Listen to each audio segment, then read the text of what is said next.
Bonjour à tous, nous voici à Bordeaux pour les essais de la Clio restylée. Alors visuellement on n'a pas de mal à reconnaître le modèle puisque l'essentiel des nouveautés se situe côté optique. Sur cette version intense on a le droit à des phares 100% LED qui intègrent la nouvelle signature de la marque avec un petit contour en forme de C qu'on a pu apercevoir sur la Mégane. À bord les changements sont plutôt légers, les cotes d'habitabilité ne changent pas. Par contre, et ça c'est bienvenu, on a quelques progrès côté finition. Le dessus de la planche de bord adopte un revêtement légèrement pelliculé. On a des bandeaux sur les contreports qui reprennent les mêmes motifs. C'est un peu mieux. Reste que les plastiques durs sont encore nombreux, notamment sur les parties basses. Après, au niveau fixation, c'est plutôt correct. On en attendait davantage, mais au moins la Clio a fait un petit effort de ce point de vue-là et n'est plus complètement à la traîne par rapport à ses rivales.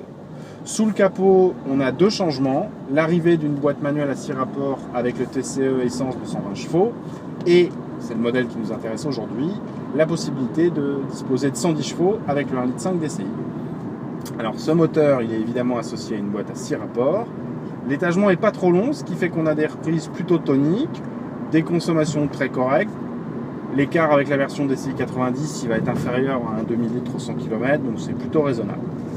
Sur la route, clairement, ça renforce le côté polyvalent de la Clio. Malgré tout, l'écart avec le DCI 90 n'est pas non plus gigantesque. Pour les gros rouleurs, le surcoût de 1000 €, il se justifie parce qu'il y a un surcroît de puissance qui permet de faire des dépassements sans arrière-pensée, de rouler en montagne éventuellement avec un peu plus d'aisance. Pour les autres, il faut reconnaître que le DCI 90, il faisait déjà très bien son travail.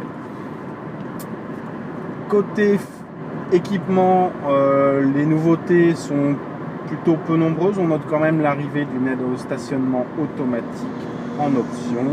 On aura l'occasion de tester cet équipement plus en détail.